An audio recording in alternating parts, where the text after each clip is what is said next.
Hey, Central Coast, this is Scott Van Pelt. You're listening to Golf Talk Radio with Mike and Billy here on ESPN Radio 1280.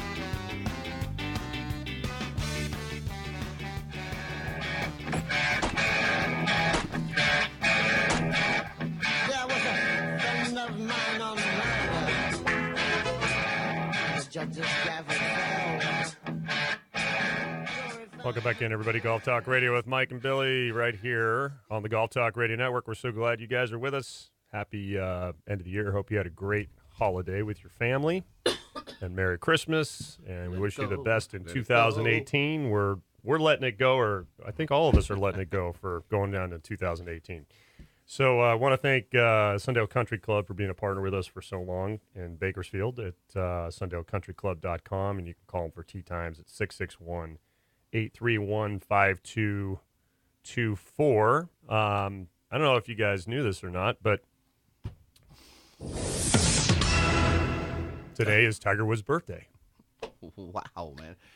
Yay! I know that would make Nikki happy. Yeah, it is very cool. And it's also my nephew's, my grandnephew's Logan's 5th birthday today. We're going to celebrate. They're up, or they're down from Seattle visiting. And very cool. Cool. So big birthday party today. So very cool. So Tiger and Logan. Very cool. That's awesome. My mom's birthday was the 28th. My dog's birthday was yesterday. Yay. Brody was 10. Had a big celebration. Wow. Brody's 10. He doesn't look about 8. He looks about 8. That's true. Yeah. Which is 56 versus 70. I know. That's a lot. Yeah, it's about 3. So he had a great birthday. He sang songs. We had cookies and we gave presents, and it was pretty darn. I went for a cart ride. Nice. It was a big day for Brody yesterday. Did you guys know that listening. the fastest hole in golf was played in 2017 I heard rumors. by a foursome? And they let it go. They did let it go, man. They just. How fast do you think they played let it go. one hole? I saw a 4 video of it. Under a minute, maybe. I mean, so it was under a minute, I believe. They set a record. I saw a video, so they had to change. It was pretty. 4 players were positioned. Tyrell Hatton, Ian Poulter from the tour, Matt Fitzpatrick, and Matthew Southgate, and that was in Turkey. And they beat another pro team, just barely. 32.70 seconds. That's fast. Wow. That's really the cool fast. thing, they had them positioned in the fairway, so the drive had to be accurate because as they're driving to one of their other players, they run up and hit it second, and then there's guys near the green and putting. And it was fun. Have you seen the video? Yeah, that's letting it go. Cool. You got to let it go. If you're going to stand in the fairway when a guy's driving a golf ball, that's what I'm trying to tell you. I'm going to let it go. Let it go. Wow. You just got me. You piqued my interest that you're going to let go. You're teasing us, aren't you? It's a little tease. Yeah, it could be a little tease in there, but it's going to be a great. 18's got to be a great year. I went back and looked at our predictions or New Year's resolutions, if you will, from this past year. Yes. And because of my injuries and surgeries and things like that, none of the stuff I wanted to do came to fruition. I mean, I didn't golf.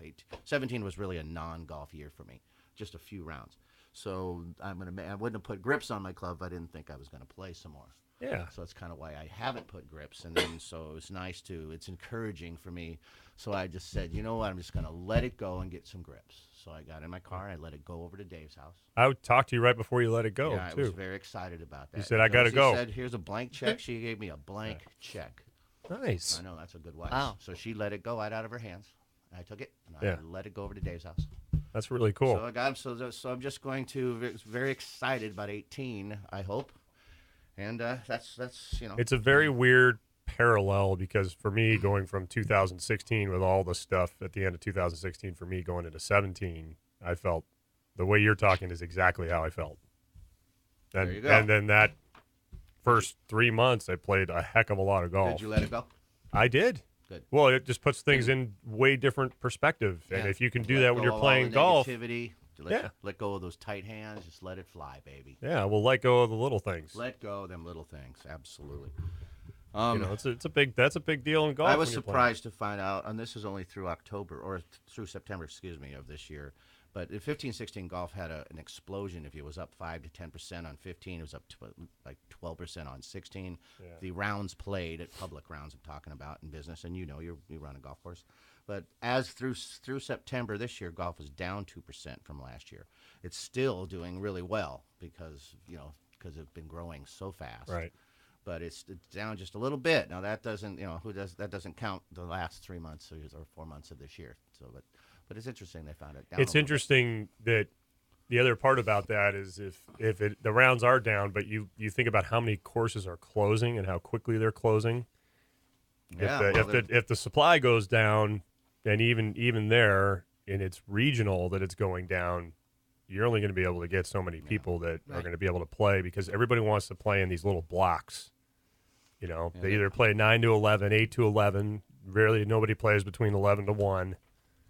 And then you start scrunching that down. It'd be interesting to see how that correlates. Operators like yourself are figuring out, but it's total rounds played. There was so many more courses. That's why they're shutting down every 2 days. There's a golf course. There's some private clubs that grew. Yeah.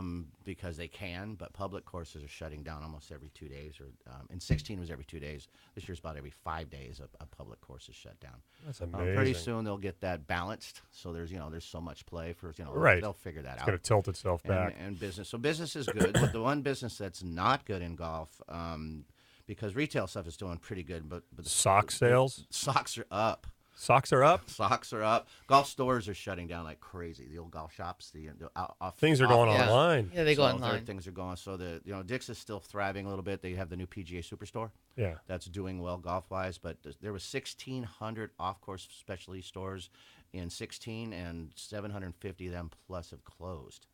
So they're just shutting down quick. Every 2 days, one of those is shutting down. Wow, that's insane. So that's fast. But fast. They just like the industry, they built courses so fast when the explosion was there. They just built there was too much game out there, man. Exactly. So now they're just coming back to the field, and I think same thing happened with the stores. Just from the green grass, as anybody knows, that they were started to. So I think it's starting to find out the on course shops are doing well. That business is coming up. According to this charts that I read. Yeah. So did you have a good year sales wise? Yeah, things have been very strong. It seems like that's the trend in the industry is people are going back to the golf courses, although golf ball sales are huge online still. Yeah. And I was kidding about the socks. I don't have it's price point. Don't have any facts on socks. Yeah. But yeah, socks are down. It is price point. There's the PGA magazine. They have the PGA magazine they have sections. Socks are down. I checked it for December. Do you have stocks and socks? Which is surprising because you would think socks would be up in December. Boy, say that 10. I got socks for Christmas. I did too. See that? I love my socks. So we could have helped the industry trend. Right? FootJoy Pro Dry socks are the bomb. Is that the one? Oh, they're so good. Wow. They brought that around to golf. Let's get them on the show. Let's let it go, bud. I know. So let it go. It's very interesting, and I think it's nice that the business is going back to golf courses. At least that's the trend. And really cool is that for like Dave, most people are going now, first time in years, that custom fitting specialists are starting to be a boom. People are starting to truly understand. I see that a lot. So, thank God. The first time in 7 editions of the study, for last 7 years of this study, that off-course choices clubs were purchased away from the stores, and they're going to the specialized people like Dave Shamandel and Slick Sticks. Makes sense. And it does totally make sense. And even the recreational golfers are starting to understand. It used to be all the players, if you will. I'm holding up quote sign. The good players, of course, they would want to get their tools tweaked. Right. But now the average player, the recreational player, are all doing the same thing of the importance of how a club fits, which is why Dave's going to call and talk about the unappreciated wedge. And I'm wondering if the part about that, this is a theory, but I think it's true, is that a lot of club companies now are not just like cars, like automobiles. They're not, or specialty items, they're not prefabbing them. Like they're not building them out. They're just sitting there as components, and then you order them. And, even stocking the standard sets in the golf shop, that doesn't happen anymore. It very, very rarely, because especially where I'm at, everything's custom fit. So we might have one set, whereas before it'd be like, okay, you got to, you meet with the rep. They're like, oh, okay, you're going to bring in 4 sets, and they're all going to be standard. Turnover. And I think it's nice that people are going to get custom fitted. You mentioned golf ball sales. It's the price point online. I mean, Amazon is huge, but you still must sell some golf balls because you can't play without them. So you still sell sleeves, right? Yeah, and that should be your markup because that. Talk about people moving to golf sales online, which a lot of people do. Our president mentioned that the post office, USPS, lost $5.6 billion last year. So he's saying we shouldn't lose that. As taxpayers, we're paying that money, right? So people like Amazon, who are giving the prime shipping, are taking advantage of these low postal rates. Post office is losing the money. Amazon's making money. So it'd be interesting to see if that shifts. And the reason I bring that up is because Amazon making money. If it does shift, that means that pricing is going to be passed. Someone goes to buy some golf balls or a club, unless it's something like that, shipping prices are going to completely change. And I don't know if you guys remember when gas really spiked really high, and $5. You would order products, and they'd go, "Oh, there's an additional shipping fee." Yeah. Well, that shipping fee never went away. Right, just like gas tax. It never went away. Right. So it'll be interesting, as you mentioned, Bill, about online sales and how it's kind of going back to the clubs. If those shipping prices start going up because they really do enact something to bail the USPS out, it'll be interesting to see if people go more to their local shops, because in the long run, by the time they pay for shipping is not going to be as quick as it was, because it's going to cost more if you do. Like, I don't know if you guys, when you shopped online, I shopped online and I was 7 days out.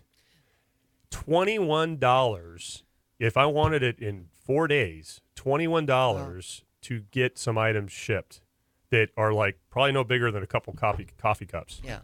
I mean, you talk. Stuff was not coming when promised, like quite a bit later. Yeah. I mean, there's a lot of, it's a competitive business. So how he can bail out the U.S. teams, including the few rounds he's played the last couple of days. I'm talking about our president, and the cost for him to play is $10 million to the government, to us, the public, for him to play golf. Tens of millions just this 1 year. And remember how he was so upset how much Obama played? He was just so upset. Dude plays some golf, man. And personally, 93 times, that's a lot. That's probably more than you played, yeah. Mickey. Personally, I'm like, almost. That's once every 3 days. To see the president play for golf, but you're right. I mean, that's an absurd amount of money. I mean, if it was that's good for insane. golf, they should let us say, "Why aren't you working?" Yeah. But they don't show him playing. Matter of fact, they try to hide it, and that's what it sparks more interest. Because they're trying to hide it. Let him show that he's playing. He's playing with tour players that don't give their names out. He's playing with celebrities that don't give their names out because of the dinks that they're getting from doing that. So maybe they're paying. There are some buddies that they might be paying him, and then he's going to use that money to bail out the post office. It could be if he that could be it. Going back to the club thing, even the golf widower has learned that he doesn't go to the store and buy me a club. He actually, on the sly, contacted Mike. That's true. I forgot about and that. arranged, secretly arranged the club to be fit. And according to what you said, when you walked in here this morning, it worked. It was awesome. So there's another fitting thing. Yeah. And we've been talking about that for years on the show, about that, how important that is. Don't buy the driver. Don't go get it and put it under the tree. Let it get fitted first, that kind of thing. We've talked about that, and so it's good that the golf whisperer or golf widower, whisperer. Oh, I like that. Listened, because that's what it should be done that way. So, it comes down to, I think a lot of that too is people that buy stuff for golfers and they don't golf. They want to give them something tangible, right? Which that's okay. They're like, and I had some people up at Paso the same way. Like a couple ladies like, just do a gift card, then they can give. I gotta give him something tangible.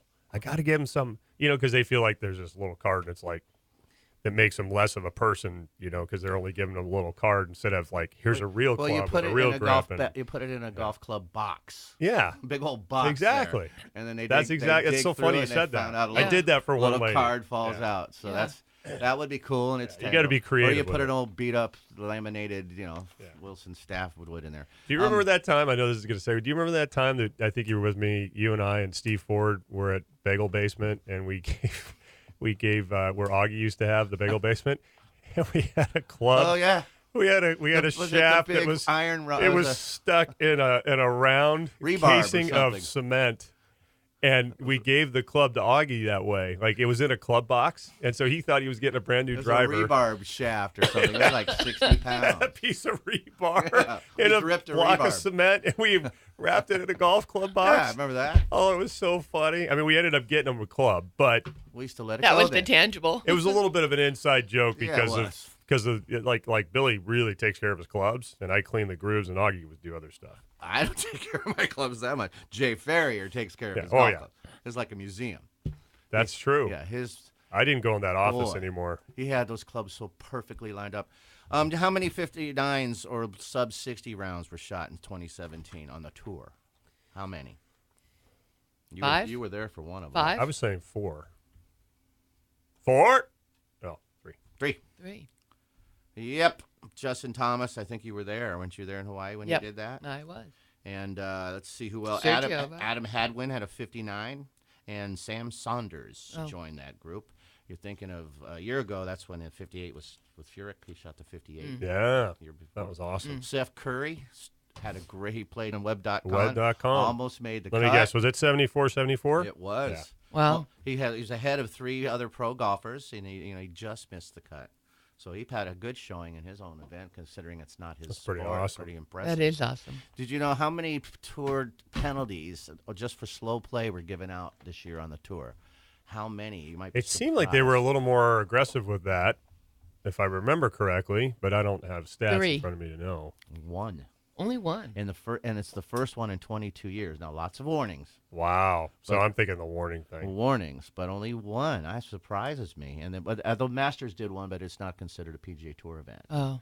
So there was 2. Who does it say who it was? They got It's a Zurich Classic. Brian Campbell and Miguel Angel Cabrero were assessed a one-shot those penalty. guys play so slow. Their group was put in the Unbelievable. clock in the back 9. He received a bad time in the 11th hole. And when Campbell, but it was the first time in 22 years. The last time it was a '95 Honda Classic Glen Day. So they don't fire those penalties out a lot. And you think, they do warn, so. It was funny because I was with those guys the day before that happened, and I told them, I said I had played a pick it practice up, round with them. I right? said, guys, this is you're gonna gonna pick it you're up. gonna nailed. Because you're fast. And You're gonna get I nailed. was over there yelling to them, let it go, let it go. You were. remember? Well, you were caddying for me that day. And I'm just telling them, let it go. Yeah, that was right before you found out you had your thing going on. Exactly. And that's when I first started thinking about the let it go thing. Yeah, that's good. Think about We that. should. So, so got some cool things to talk about. We come back, and then I think Nikki's going to read a Tiger letter. I don't know. She said she was still contemplating whether she wanted to do it. But Tiger was cool. I wanna hear it. And he posted on his blog a year-end story about him because he's one of the big stories of 2017. I mean, he obviously is. Him coming back. And he's number the one hero story thing. going into 18. And my number one story was Sergio winning the Masters, and then he kind of. I don't think I saw him on TV since.